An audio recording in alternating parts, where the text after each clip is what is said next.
Hi, Melissa, Zentry Healing. So, this is a raw, uncut video. I just decided to spontaneously, I'm going to do a video. I'm going to stop what I'm doing and do a video. Say hi to everybody. So, it's kind of a two-part video. One, I kind of want to show you what I'm doing today. And two, I want to talk about a minimalist journey or a decluttering journey when it comes to sentimental items. So, I'm going to take you through my house, and I didn't tidy up or anything, so you get what you get. Okay, so let's go through. I'm going to take you. Okay, so first of all, I wanted to show you this perpetual giveaway pile that I'm always talking about in our home. So we keep a box underneath our window, usually a bin, but we're currently using a bin for something else. Just a little cloth bin, just so that it's not huge and bulky. It doesn't take away from the decor or feel of the house. So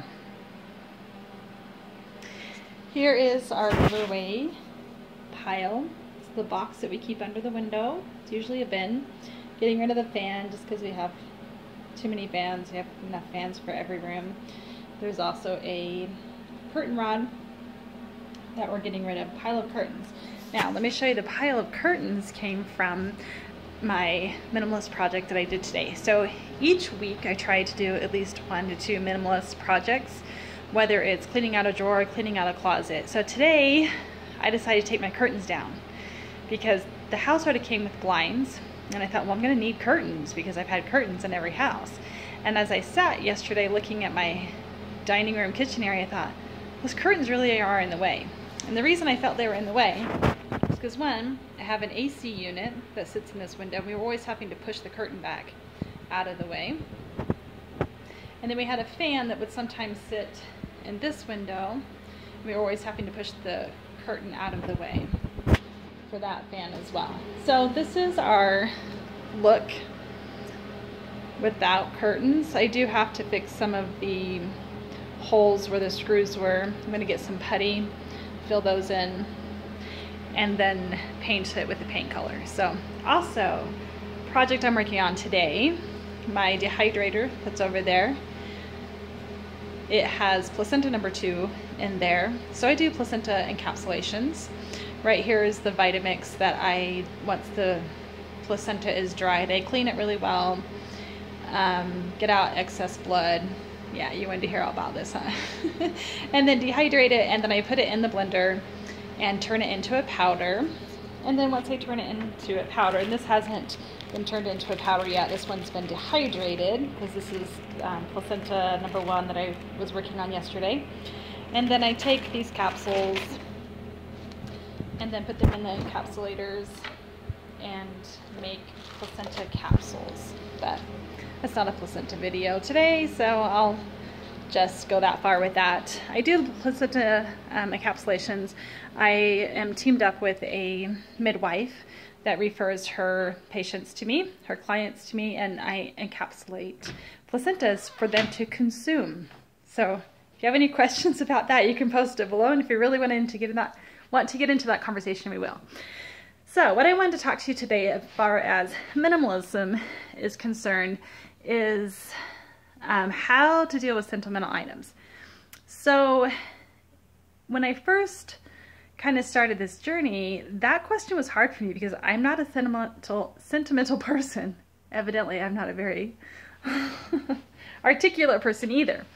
So when I first started the journey, it was kind of a hard question for me to answer because you're talking to the girl that took her wedding dress to the Deseret Industry and dropped it off. It's like a Salvation Army or a Goodwill, and I dropped it off because I thought, well, someone else can use this. My kids aren't going to ever wear it. It's going to store in my closet. So I was a minimalist from the beginning and just didn't know it. So I'm not a sentimental person. I don't keep things that aren't of use to me. So at first it was kind of a difficult thing until it came to me getting rid of stuff that I owned that belonged to my sister.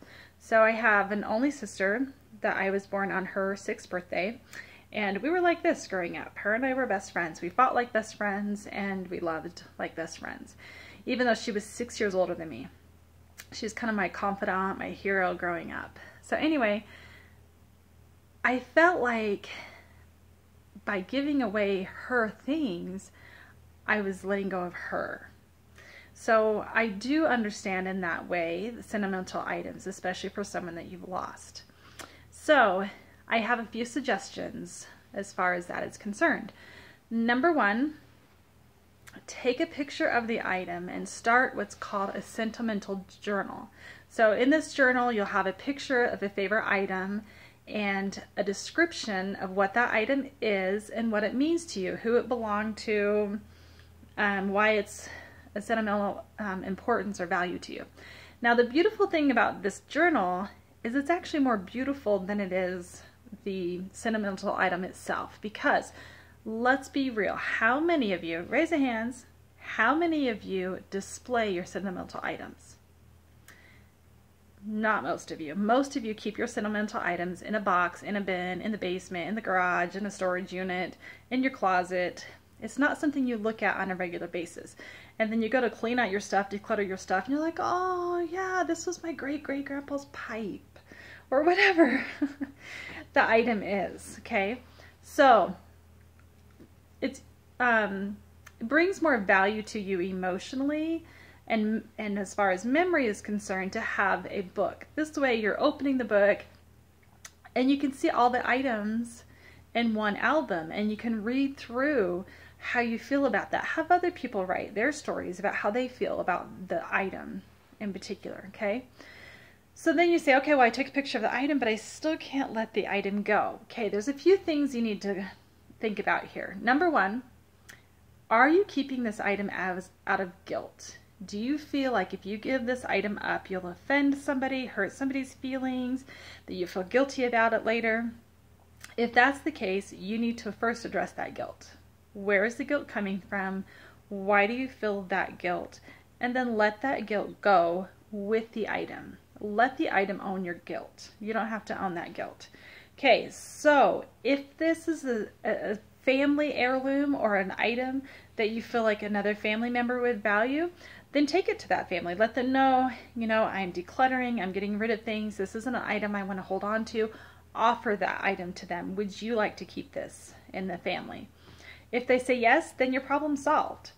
If they say no, then you have that permission to let go of that item. That's not to say you need permission from another person to let that item go, but you can let the guilt go with that item. So take a picture, get rid of the item, okay?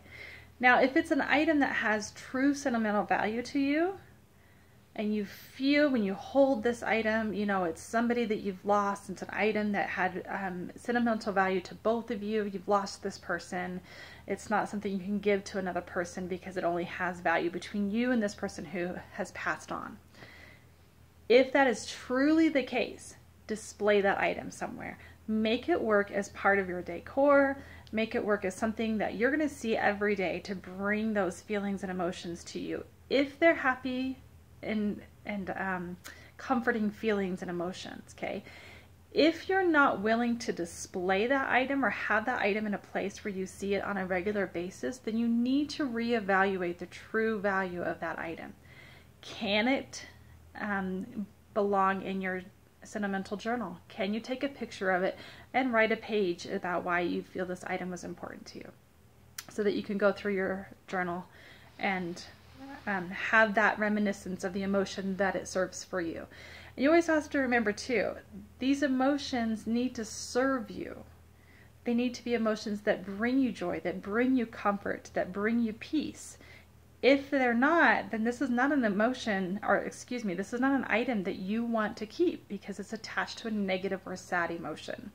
So you also need to connect with that and find out what emotion it stirs up for you. Do not hold on to sentimental items that bring you sadness. So that's my take on sentimental items, is to either take a picture of it and put it in a book or display it. If you're not willing to do both, then you really need to reevaluate your true value on that sentimental item. Okay, so for kids, Because I know there's some of you watching this going, but my child holds on to everything. Everything is sentimental. I have a daughter that won't let go of a jar of sand because it holds something sentimental to her. It's a memory to her. I have those kids. I know what you're going through. So what I did with each one of my kids is I created a bin. And if I had it here at the place where I'm recording, I would show you a video of the pictures, or a video of the boxes. So I have these plastic bins. They're short. And they each have a label on each one of the kids. Mind you, remember I have 9 kids. So I used to have a stack of 9 boxes and each had a kid's name on it. Now as kids left the house, I would hand them their box. And these were memoirs, they were awards, certifications, accomplishments, art projects that I really liked or that they really liked. Well, the secret with this, because I have one child in particular, the one that's holding on to the jar of sand, who holds on to everything.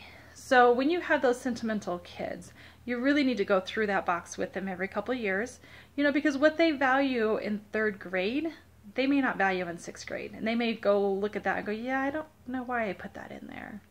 I don't. So their thinking and their processing shifts as they get older and as they mature. So this isn't something you want to start when they're in kindergarten and then keep everything that's in there until they're a senior in high school. Go through that box with them every couple of years. That's the thing about minimalism. It is a journey. It's not a destination. You don't just one day wake up and look around your house after 3 months of decluttering and go, I'm a minimalist now. This feels good. It's a journey.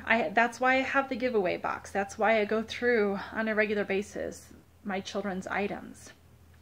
So that being said, I create those bins. When they leave the house, they get that bin. These are not my memoirs. They're not my memories. They're not my valuables. That's for my children and for their spouse and for their children's children. That's something that they value.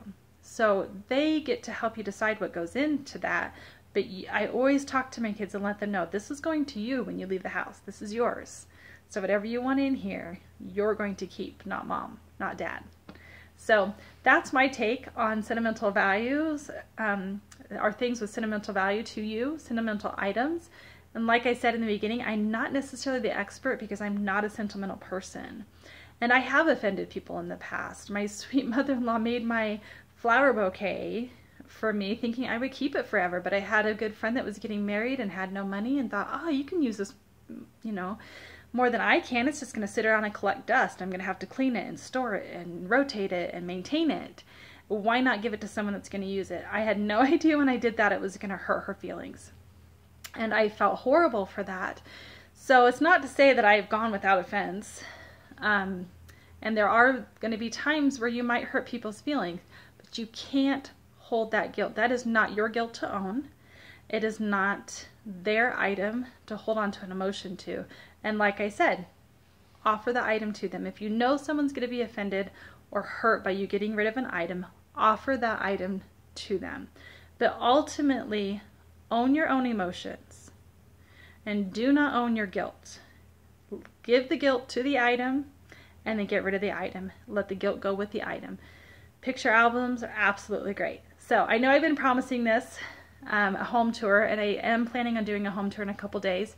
It's just been kind of hard. When you move into a new place, you put curtains up and say, I don't like those. You put your furniture somewhere and go, oh, I think I'm going to shift this. So we're doing a lot of shifting and motion in our new house right now. So in a couple days, I'm going to do a home video as I promised. So stay tuned, like, subscribe, and I will be doing the home video in just a few days, or the home tour in just a few days.